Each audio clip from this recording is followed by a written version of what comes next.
Today we'll be taking up the topic Block 4. That is, the today's class is BA third year, sixth semester, elective paper, Urban Governance.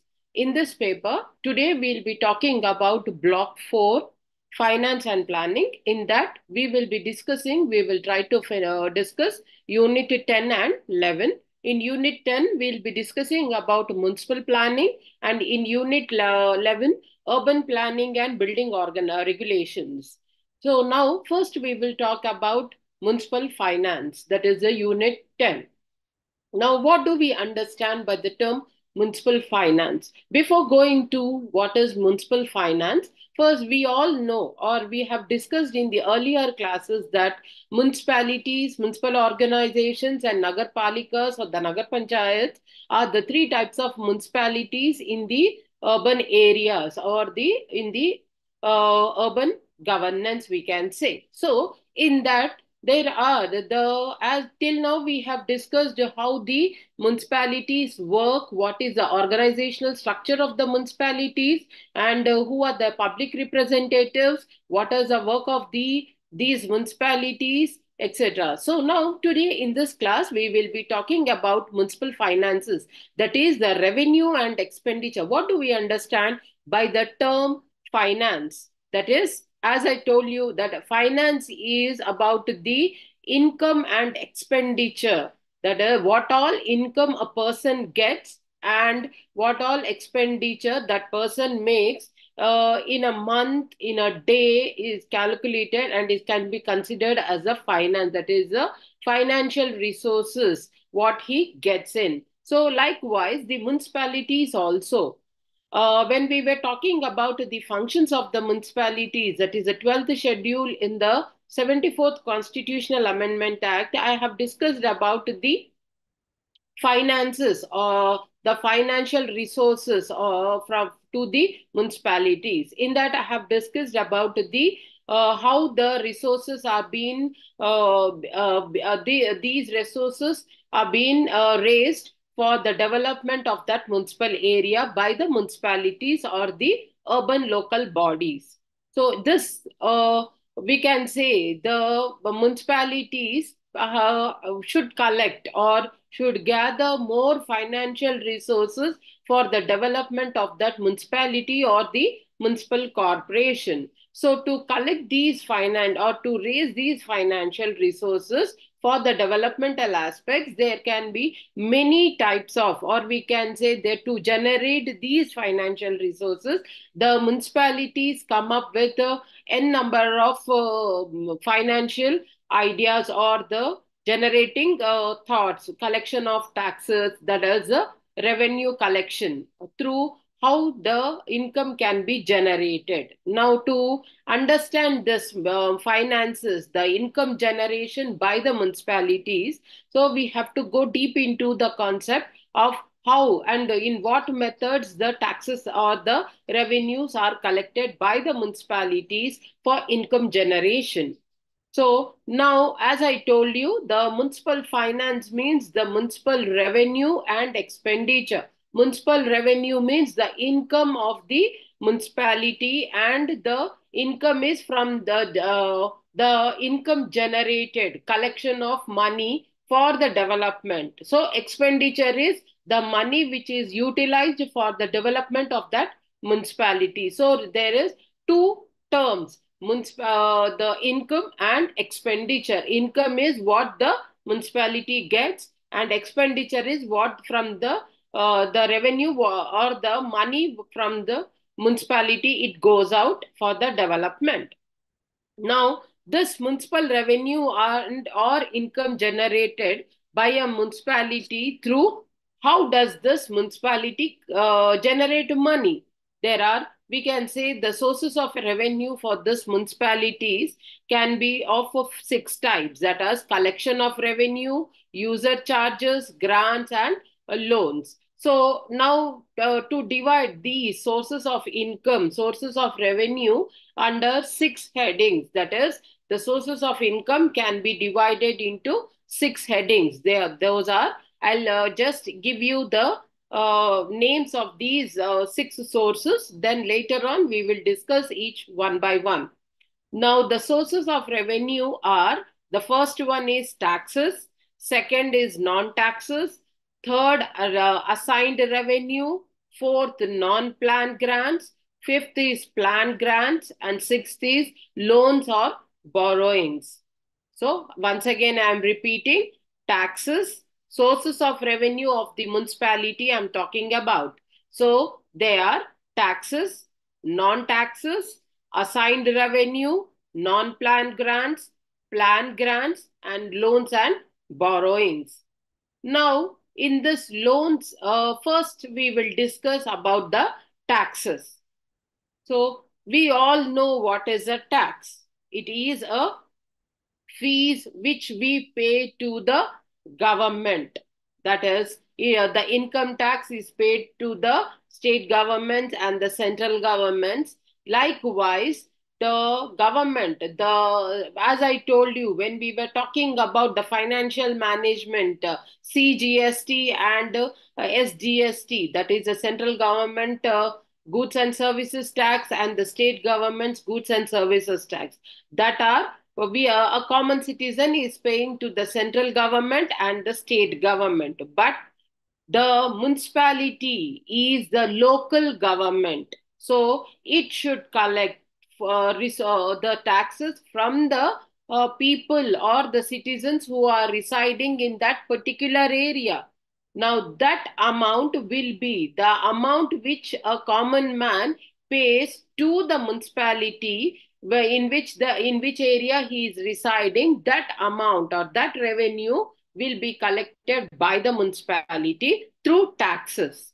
So now, what are the taxes which are being collected by the municipality from the common man? Are the property tax. We all know when a person has a own house in that municipality, he has to pay some tax to the municipality, that is can be termed as property tax.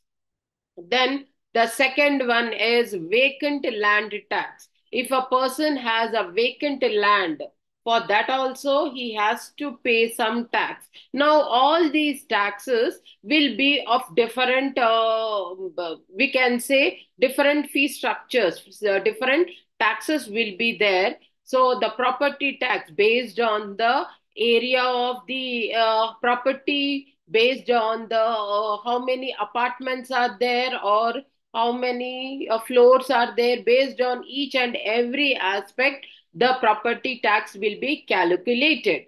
Likewise, the vacant land tax also. The vacant land tax is the tax which is collected by the municipality of the common man when he has a land, a plain land. Well, for that also he has to pay some tax to the municipality. Then we have tax on animals, advertisement tax, tax on carriages and carts, that is tax, and these are the some other taxes which are being paid to the municipality. For the now, if we want to have, now we see, we when we go around the city, we see small or bigger holdings where they say advertising, that is for that also we have to pay some tax, because we are the person is using the government land, government area. So with the permission of the government only, they can use that holdings. So for that also, they have to pay some tax to the government. So, or the in turn we can say the municipality. Now here the government means the local government. Now in turn the local government is the municipality in the urban areas. So these are the taxes which are being collected, or this is the revenue which is being collected by the municipality from the citizens, and in turn this revenue goes as an expenditure. Why? Because for the developmental purposes. So this is one of the most important and more revenue is collected from these type of sources only. Means more revenue will come from this taxes only for the municipality. And when we talk about this property tax or the land tax or all these, every time whenever there is the government, the municipality comes out with some offers and discounts and saying that if you pay the property tax of 1 year, you will be getting, or if you have pay advance tax or in some other ways, then you will be getting some discounts or offers. So this is a we can say a type of income generation which is being created by the government to collect more and more taxes. In turn, why? Because the government, local government needs money, needs revenue to address the problems or the challenges which are being faced by them in providing the basic necessary facilities for the citizens to. So to address all these problems, the municipalities come up with this type of offers, and we can say some types of discounts. So that is one type of taxes. Then we have second type of sources of revenue, that is the non-taxes. Now non-taxes, this is directly they are not collecting. The property tax is to the particular citizen, so that particular citizen will pay the tax for the his the house. So this is non-taxes, we can say a type of indirect tax. So these are different types. That is, the first one is revenue section. The revenue section means in this they collect market fees. That is, in a market yard or in a market area, when people come for a small farmer, a Raitu Bazaar is there. Now, we can take the examples of a Raitu Bazaar, all this, that they pay a nominal tax to put up their stall in the market area. So that can be a small tax for that is a revenue section. And another one is rent from shopping complex. That is, the we see the government land. On the government land, the government constructs huge shopping complex, and they provide on the rents, and the taxes will be collected through this shopping complex. That is, when they are being given for lease, these shopkeepers have to pay some tax to the municipalities. And the shopping complex also should pay some tax to the municipalities. So, and salter fee as well. The salter fee is when these cattle, or the we can say the birds or the poultry farm owners, or the we can say the sheep and all the salter houses where the saltering is being done. For that also fees being collected by the government, and in turn this money will be utilized for the development of that salter houses and the market areas only. So this, we cannot say that the government is collecting more or collecting is not a good thing, but because in turn the local government, the municipality is utilizing that money for our development only. Then we have the health section.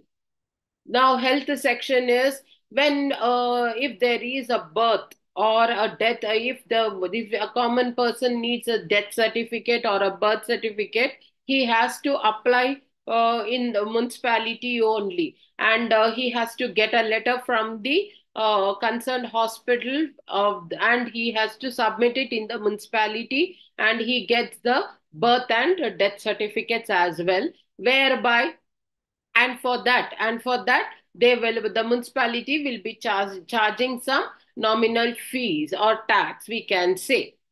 Now, and another one is no objection certificates. We come across that the to apply somewhere, or to get a job, or to buy anything, we need some no objection certificate. If buying and selling of the land or the property or anything, then we should get a no objection certificates. And as well as in the health also, in the health sector also, no objection certificates are needed. So this in the nominal fee has to be paid to the municipality to get all this done. Then the third one is engineering section. Engineering section means it might be electricity, it might be water supply, all this. That is, we can, as I told you, that for water supply, to provide better drinking water, pure drinking water to the citizens of that municipality. To get water, the municipality has to have some financial resources. So for that also, the common man, if he needs some the water supply, he has to pay some tax to the municipality. So that is one aspect. Then the second one is, we can see road cutting permissions.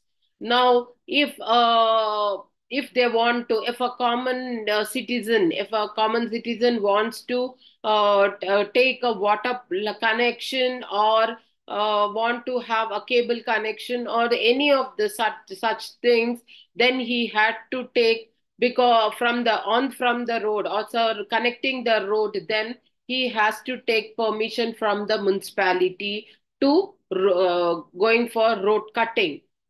So for that also, the municipality will charge some fee, and with that fees, the because that road is the government property, so the common man does not have any right to disturb that road. So that person has to take permission from the municipality for going for road cutting, and that can be termed as road cutting charges.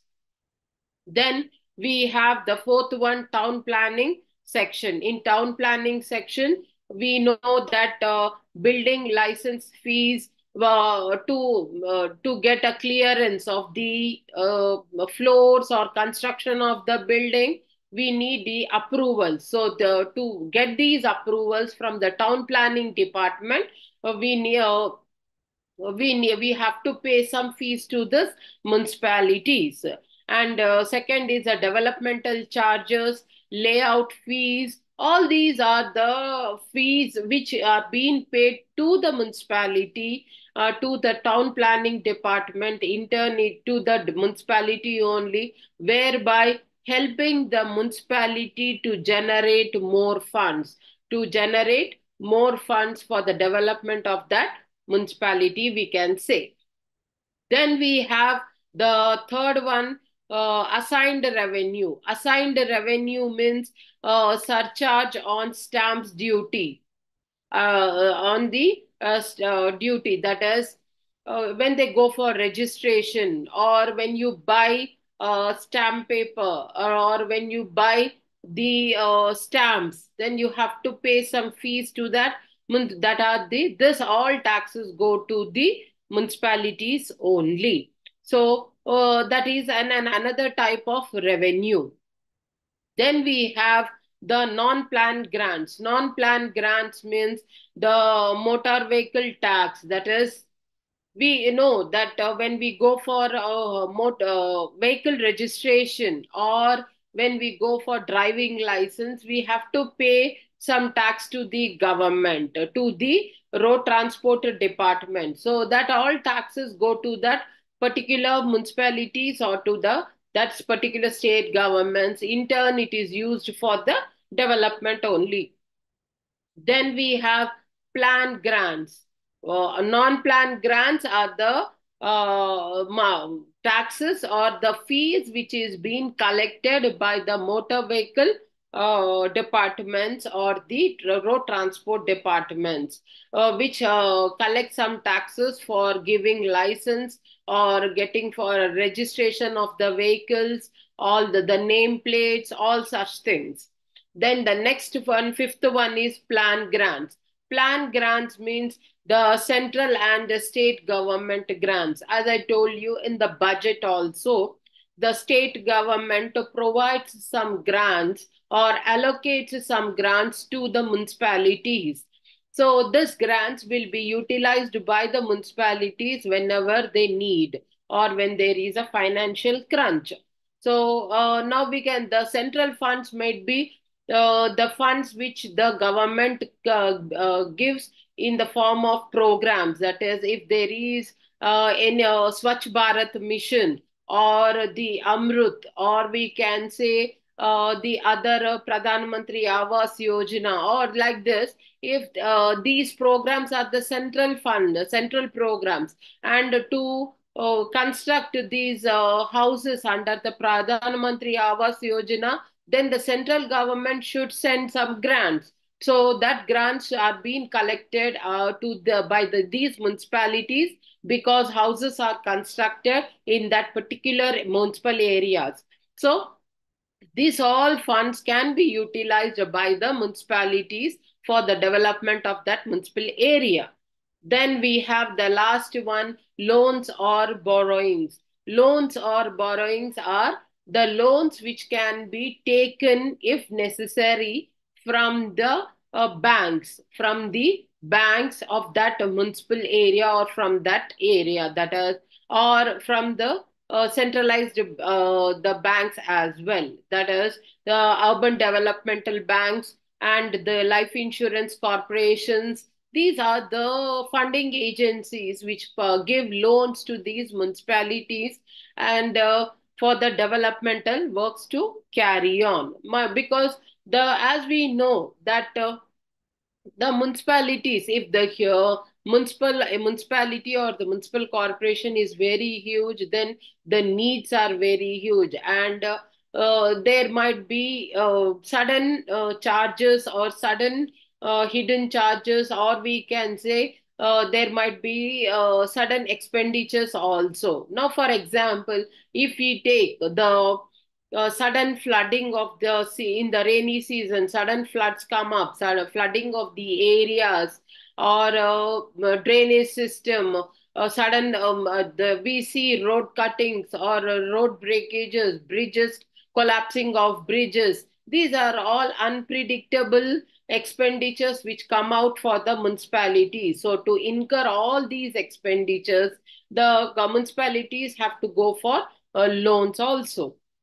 So these are the six important sources of revenue which the government, which the municipality uses to generate funds for the development of that particular municipality. Then we have, now till now we have discussed about the revenue.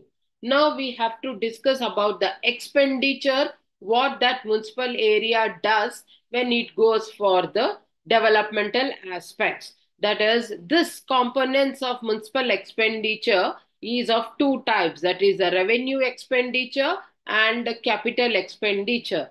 Revenue expenditure and capital expenditure. In this revenue expenditure, we have a expenditure, establishment expenditure. In the establishment expenditures, we have salaries, all this, because the officials who are working have to be paid salaries. Now, where will the money come? From where will the revenue come? So, from the sources what they have generated, the money sources, from that only they have to pay the salaries. So, that is a revenue expenditure.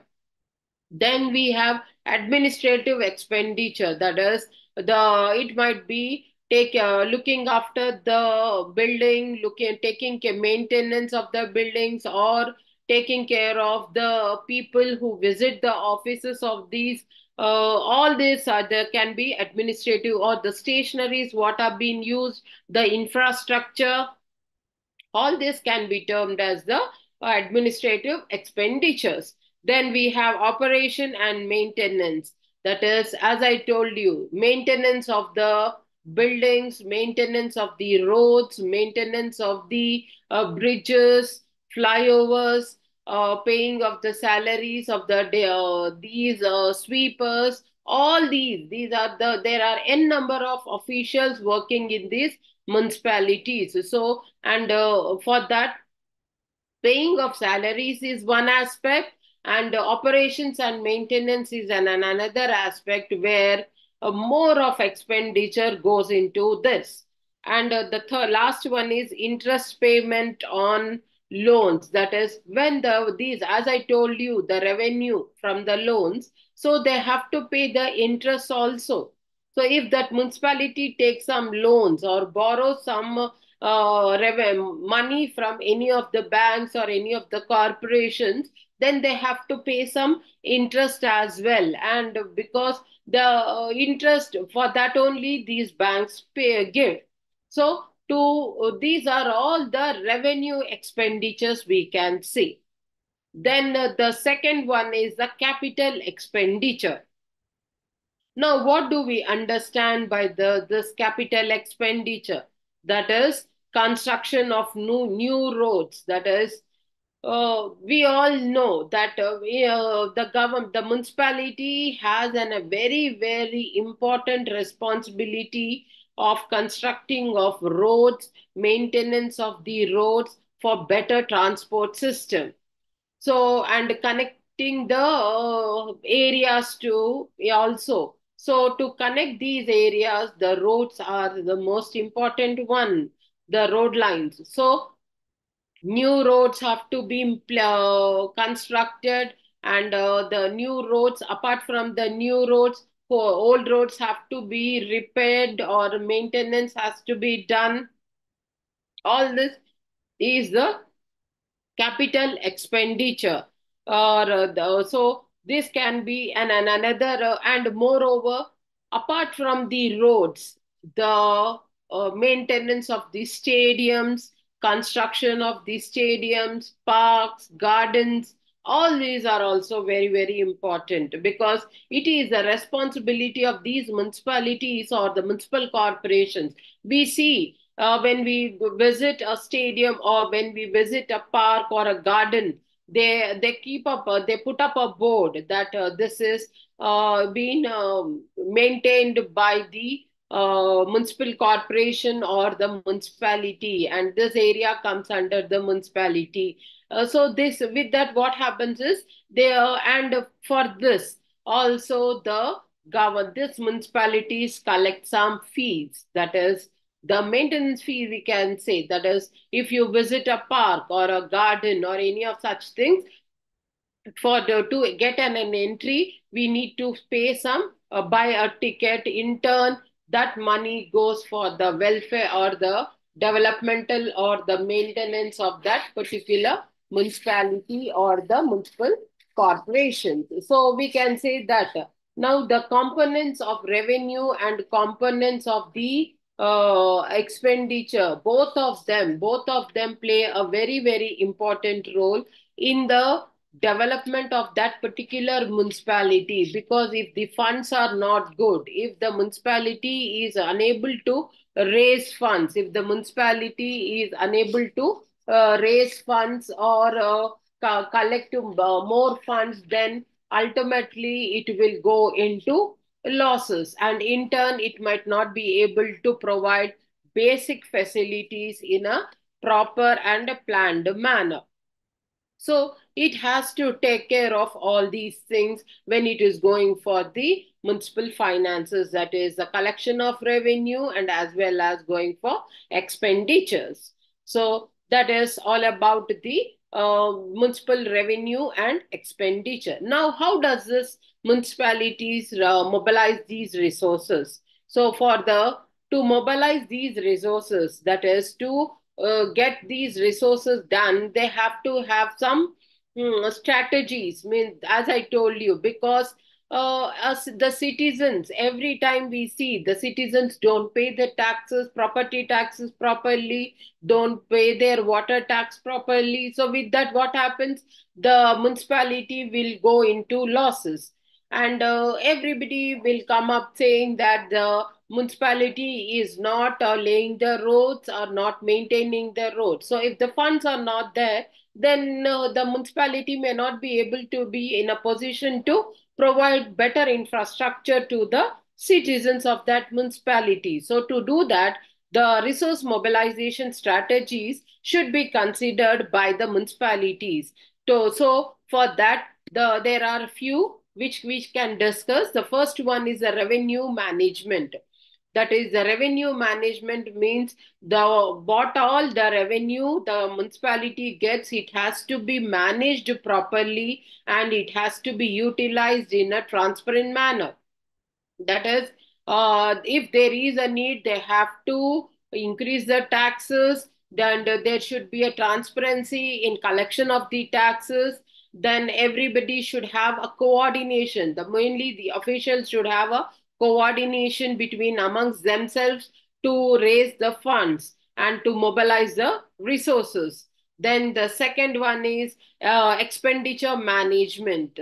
Expenditure management, because expenditure. Now, collection of revenue is one task, and bigger than that task is the expenditure management, because decision making is very important.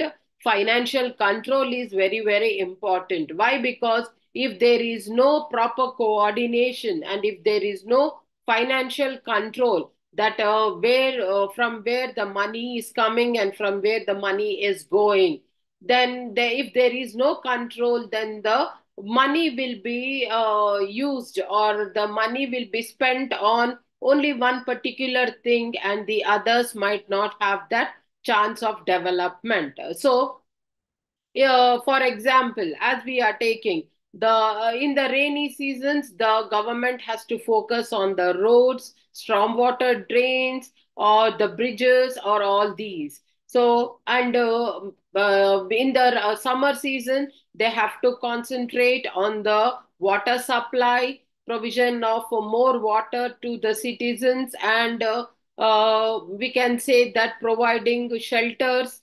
greenhouses, or the shelter houses for the people, bus shelters, or where they can the citizens can cover themselves in the hot sun, or when they are standing in the bus shelters, it should have a proper or a bus shelter with a roof where they can have be secured from the hot sun. Like that, they have to come up with the financial control, that is in which season they are focusing on, and in what are the prime things which have to be focused on. And moreover, the decision making is very, very important. Then we have the third one, land as a resource. We all know the land as a resource, because open lands are a very, very big example of revenue, because it can be leased out for some other purposes, commercial purposes, whereby that land can be utilized and a fee can be collected, which can be generated by the. Then we have public-private partnership. This is a very, very innovative and very, we can say, with this, the government or the municipality might be getting huge resources. So, as I told you, the best example is Hyderabad Metro Rail, or the other thing where the income generation will go to that particular municipalities only. Then we have the state and central finance commissions. Now, the state and the finance commissions also should look into the finances and the resource mobilizations of these municipalities, and they should address the challenges which are being encountered by these municipalities in resource mobilizations. So these are the important strategies which the municipalities have to keep in mind when they go for this resource mobilizations. So now we will move on to the issues and challenges.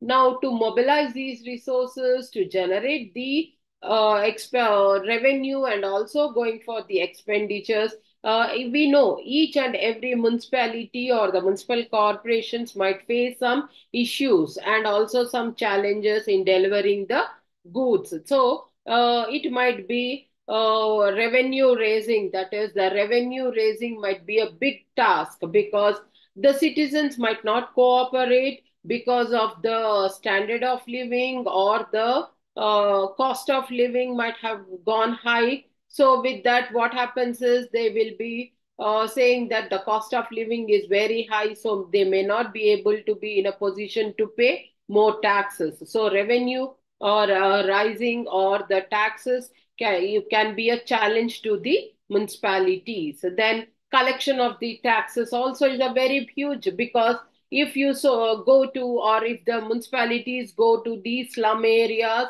or sensitive areas, we see that they won't allow the municipal people or the officials to collect their taxes. And there is a political scenario, political influence as well, we can see in these. That is, political interference also can be seen in this collection of taxes also. So these might be a challenges which has to be addressed by the municipalities when they go for the revenue collection or the collection of the taxes. So this is all about the municipal finance. Now, next we will move on to the Unit 11, Urban Planning and Building Regulations. Now, in this urban planning and building regulations, now as I told you, urban planning is nothing but town planning. That is a planning of that urban area through a particular department, that is a town planning department, which is a branch of the municipal area, which is a branch of the municipality or municipal corporation. The prime responsibility of this town planning is to come up with a plan of where which place will be good for the construction of houses and which place will be good for construction of markets, like that. The planning where which place is suitable for what, so that can be termed as town planning. Now, if we want to talk about this town planning, we can say that the town planning is used to indicate the arrangement of various components of a town in such a way that all the necessary services of the people are met.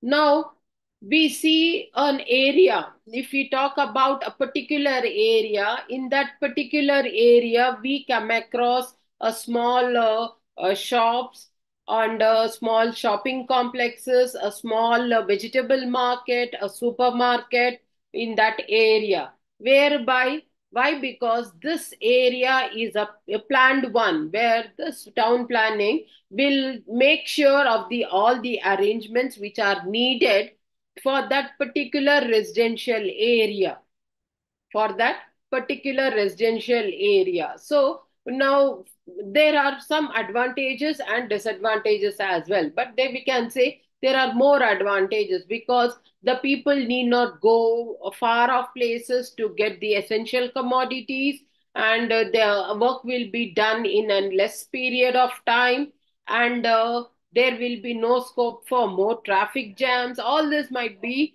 that's why we see in every area we see that is a shopping area. In an every residential area we see a shopping area, a market, a supermarket, all these. That is a town planning. That is a town planning.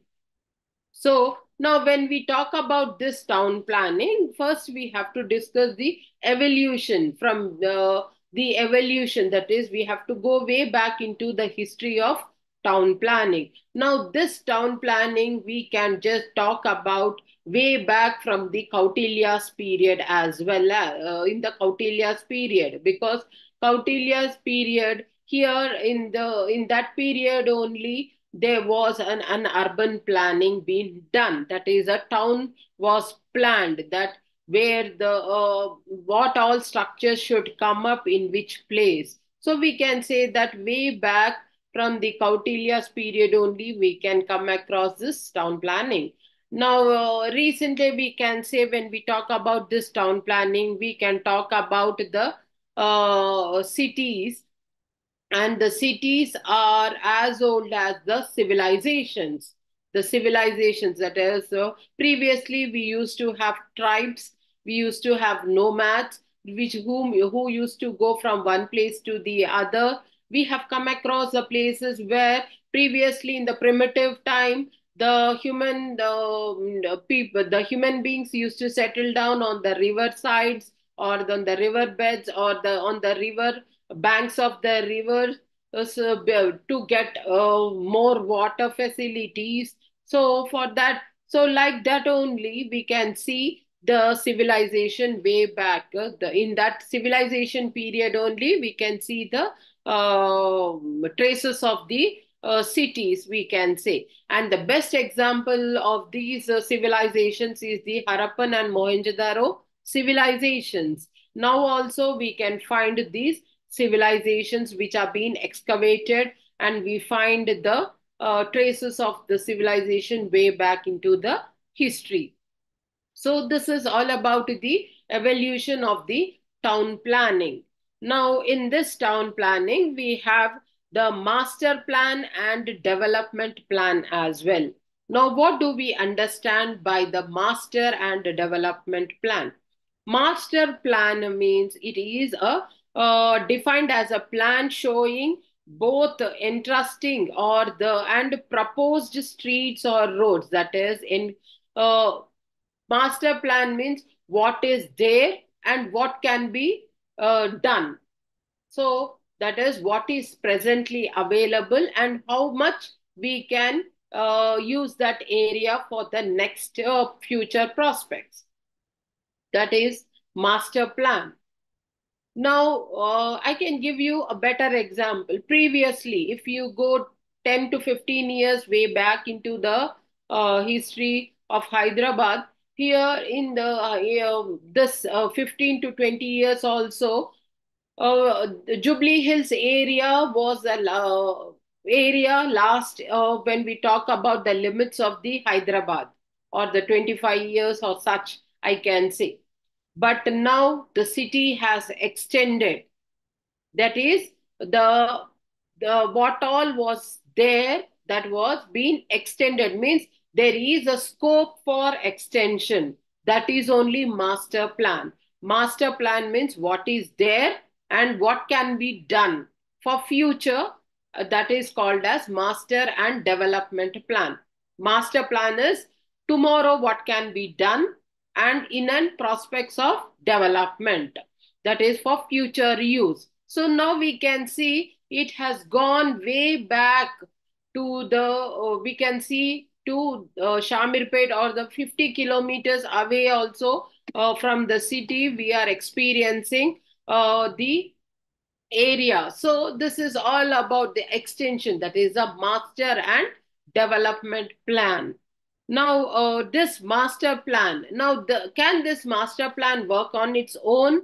No. The master plan is a legal instrument and a comprehensive long spatial plan.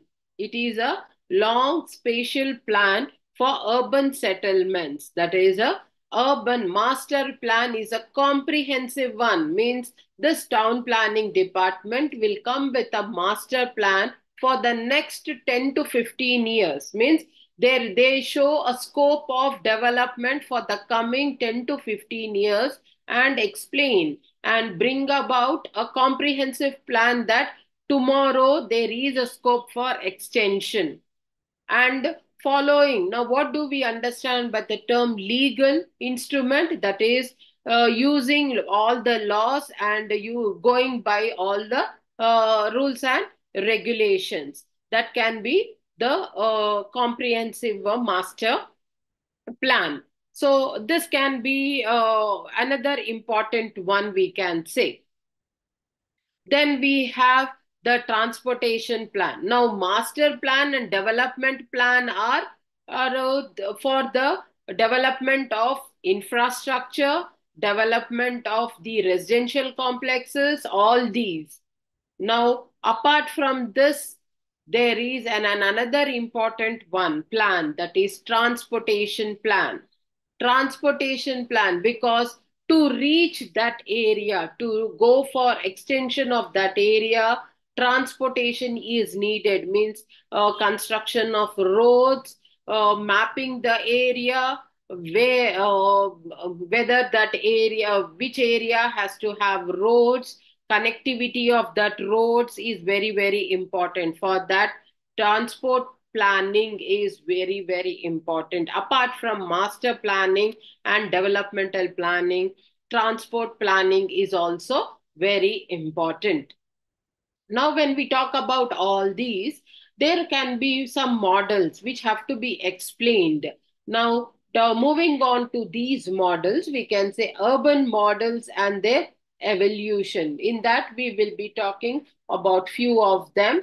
The first one is the central place theory. Central place theory, it is a geographical theory. Central place theory is a geographical theory that serves to explain the number, size, and location of human settlements in a residential system. That is, the central place theory explains the number and size, means in that area how many people can stay, how many houses can be constructed, how many, the size of the houses, how should it be. Now, for example, I can take a better example of the construction of villas nowadays. It is a very acknowledged and a very, we can say, sorted one, where construction of villas, that is a same type of houses are being constructed in a particular area.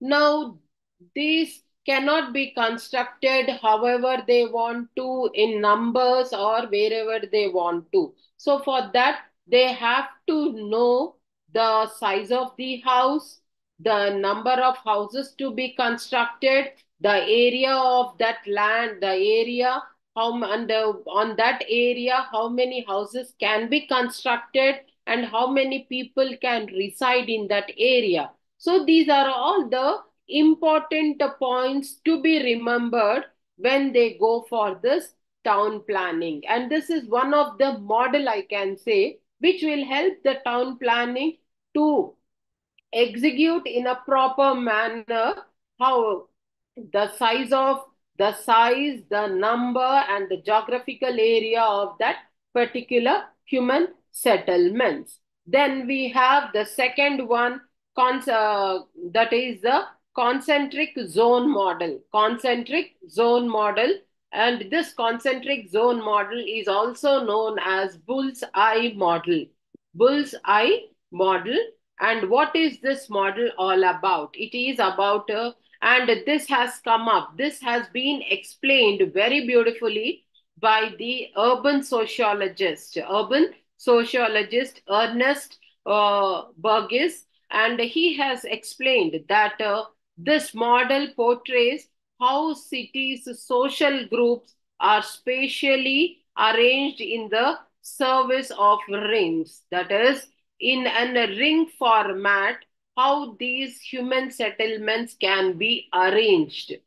That is, in a ring format, means he explains that spatially means with more space. If the human settlements are having more spacious one, then they can have a better living standards and better geographical areas also. So he has explained and he has portrayed that the settlements should be in the form of rings, so which will help the people also to get knowledge about what is happening. So that can be another important model, which that is why he has used the term bull's eye. Bull's eye, that is as a, and explained it in the form of a ring. That is about the urban models. Then we will move on to the zoning in India. Now, what do we understand by the term zoning? Zoning is creating land use classification. Zoning means zones. Now, when we talk about a particular area, now we have in our Hyderabad, in the Greater Hyderabad Municipal Corporation also, we have zones, east zone, west zone, like that. 5 zones are there. Like now, these zones help the municipality and the state governments to deliver better facilities, and to know which area is lacking behind and which area is more developed and which has to be developed. So with this can be zoning is creating of land use, that is how the land has to be classified, namely as a residential one, multi complexes, or we can say complex, or the commercial lands. That is, we come across now. We see in the lands where where we see more of residential area, only houses only we can see. And if we go to the some other move to the some other area, there we find only shopping malls, where only commercial activities takes place, and no residential areas are seen.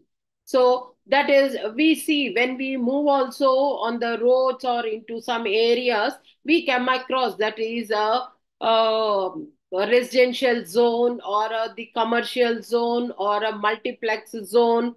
And mostly we come across on the roads, when we cross the roads or when we move on the roads, school zones.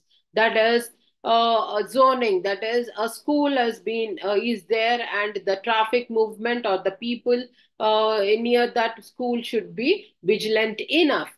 So that is zoning means classification of that geographical area. Now with this classification, this can be a very advantageous one in terms of the municipalities administration, and as well as in terms of the, we can say, in the concept of the citizens as well, because through this zoning concept, the citizens also will be aware that they cannot reside in the commercial areas, and they have to reside only in the residential areas. And with this, what happens is the residents will have a security, that is no commercial activity will take place, and there will be less of crime as well.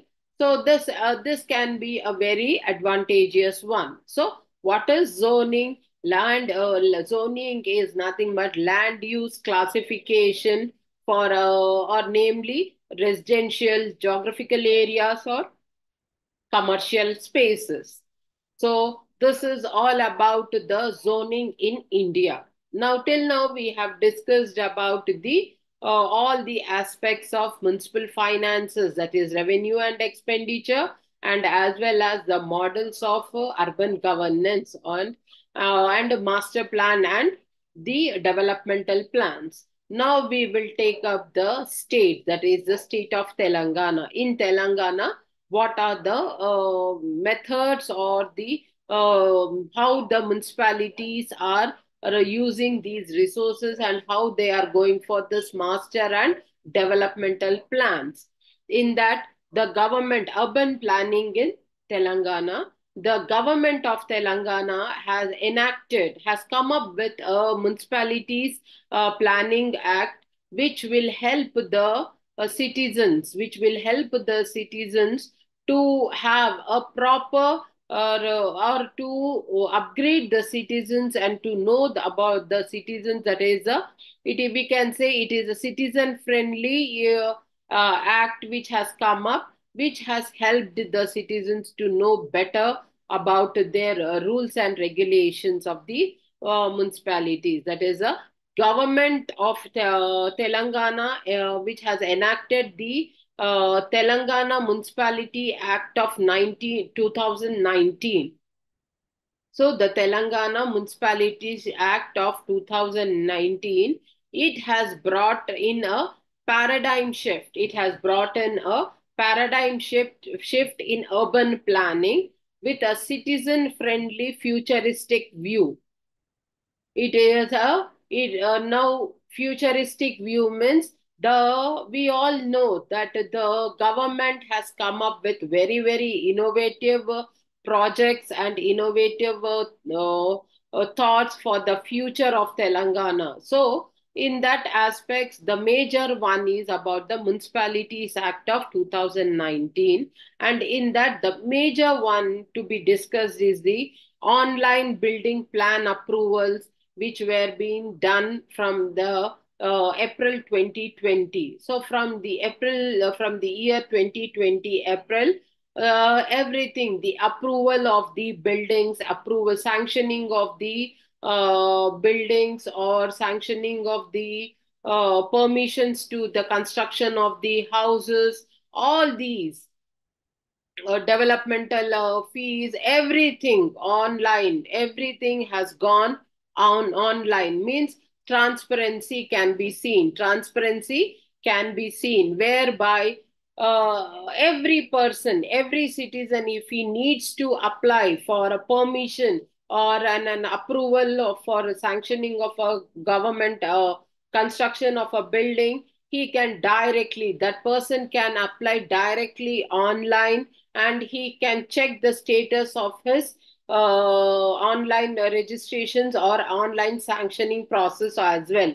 Means how the file is moving, in what steps the sanctioning process is taking place. Means this is a very transparent move, because as I was discussing about the good governance, this is a, we can say this is a very innovative process which was enacted by the government of Telangana by introducing this Municipalities Act of 2019, whereby making everything online. That is, every citizen need not go to the particular municipality and ask each and every official for help. So he can just apply, and he can track the application process as well, and if he needs any queries also, he can put up the queries, and he will get the results in a very shorter period of time.